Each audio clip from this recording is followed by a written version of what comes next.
want to talk to you about a plant that you may or may not have in your garden, but regardless of whether you're a landscape gardener or a vegetable and culinary gardener, you want to add this plant because it's very versatile, and it is fennel.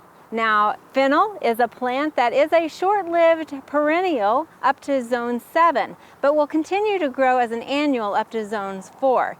Now, it tends to reseed, and you can see this one here actually is coming back from the original roots last year, but if we have a few here that are seedlings that we pulled up. It is in the Apiaceae family, which is also the carrot, dill, and parsley family, and so like those plants, you also have a long taproot. So sometimes transplanting this can be difficult because of the taproot, but if you were to divide this, you can usually get a good stand that you can separate and share with your neighbor or put somewhere else in your garden. When this plant is used in the landscape, oftentimes caterpillars will find it because it is fodder for those swallowtail butterflies in particular. So you might find that there's little round balls on the fern foliage, and those are the eggs of the butterflies. So if you maintain those and don't spray them or anything, then you'll find that those caterpillars will begin to hatch, and you'll see several stages of those caterpillars throughout those summer months, which also makes this plant a nice addition to children's garden to show them the life cycle of caterpillars.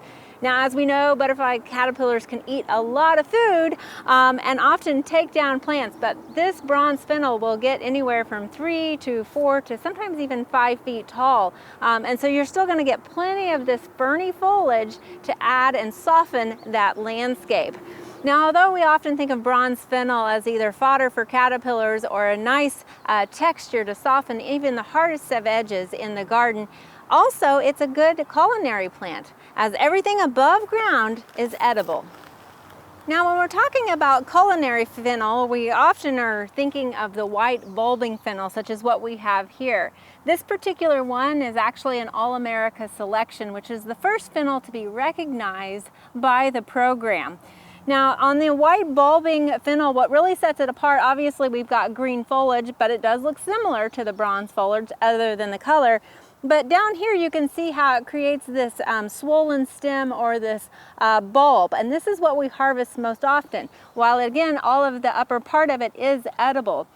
So you can harvest the leaves throughout the season if you want to, but for this bulb you're going to want to harvest it earlier in the season, about the time that it starts to become a tennis ball size.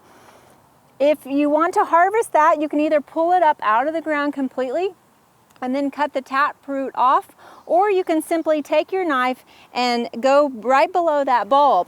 Now, by harvesting it this way, we're actually leaving that taproot in the ground. So we might find that we get some additional bulbs forming later on in the season that we can harvest. Now, they will be a little bit smaller, so don't expect something like this.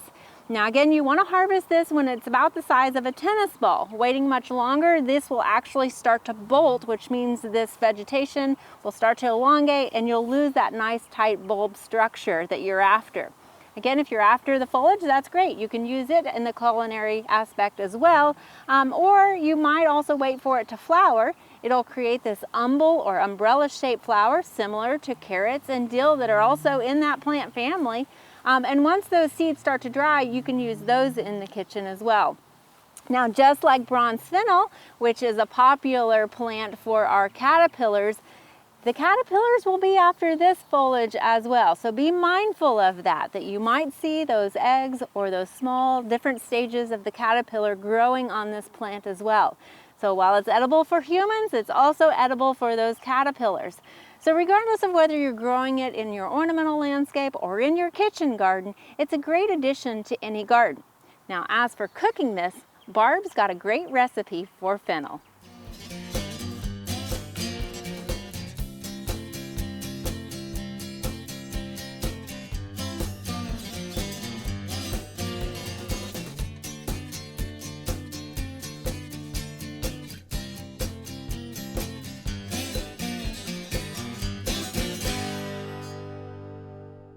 Fennel is really a great choice for adding some variety to your meals. One of the nice things about it also is that the entire thing is usable. So this is one that was pulled out of the garden today, and you can see that there is some perhaps tougher areas here, and they're discolored. So those you'd probably want to pull off, and you would also want to remove that bottom part there.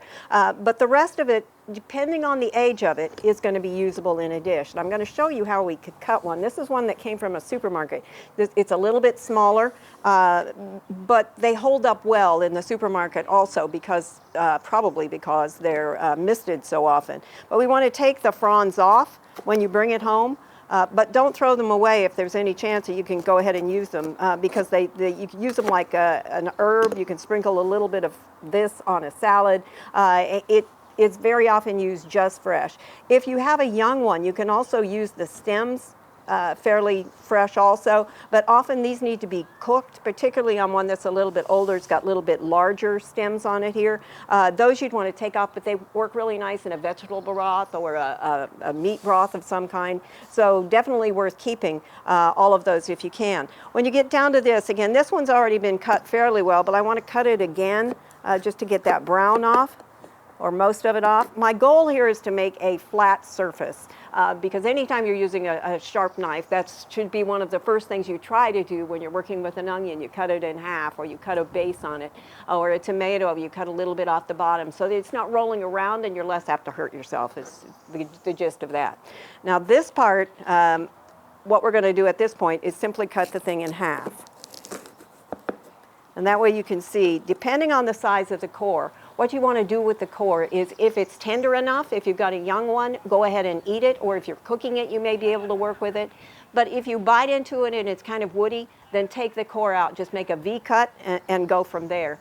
You can also, at this point, if you're going to be eating it raw, you look at the outside edge on this one is again a little bit tough, so you can just pull that off. If you want to, you can try cutting it off so that you don't lose the whole thing. But at this point, we're going to just discard that outer leaf. And then since we can eat this part raw, we just want to slice it really, really thin. And I've gone ahead and done that because we're going to make a salad today with fennel and grape. And if I have some of the fronds in it, that's going to be fine. I'm going to add those to the ones we already have ready to go. And we'll start from there. All right, as I said, it's fennel and grape. It's really easy to do. I've got a tablespoon of extra virgin olive oil and a tablespoon of either champagne vinegar or white wine vinegar or a vinegar you like really well that's not going to add a lot of color to the dish because the fennel and some of the other ingredients are very light and we don't want to add a lot of color from the vinegar, but just a vinegar that you like. I've also got 1/4 of a teaspoon of fennel seed, and this is also from the fennel. So again, all parts of the plant are edible as opposed to some other things like rhubarb where you've got to make sure you're not eating the leaves. That's not the case here. It has sort of a licorice taste with a celery texture.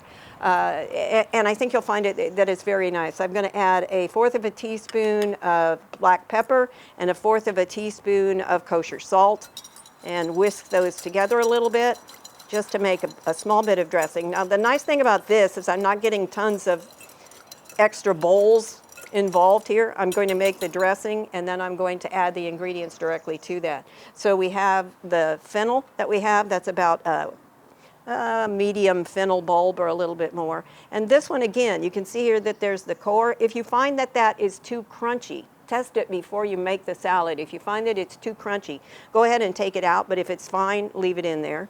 I've got 1 1/4 cups of, or excuse me, 1 1/2 cups of thinly sliced celery, and then a mix that's about 2 1/2 cups of grapes, and I've used a mix of red and green because I thought it looked kind of pretty that way. I'm simply going to blend those together until everything gets coated, and you can see how easy this is. I find that it tastes a little bit nicer if you've got a little bit of time that you can let it set so that the flavors blend and so that the celery and the fennel get maybe a little bit softer, but you can make it up ahead of time, probably not too much ahead of time because you don't want that action happening to an extreme. And there you go. This one is really easy. We'll serve up a dish full. This makes anywhere from 4 to 6 servings. And the last thing I'm going to put on it is a little bit of, see if I can get a few more of those red grapes on the top, a little bit of Well, I wanted some green onion in it, so we'll sprinkle a little bit over the top since I miss getting it in it itself. And then also a little bit of toasted almond or other nut that you might have. Toasting it is easy to do, but the recipe will provide you the directions if you don't know how to do it. I hope you'll give it a try. Fennel's a little bit different than what we usually think of when we think of summer vegetables or vegetables in general. And this one's fennel and grapes. It's good for Oklahoma gardening. I'm Barbara Brown.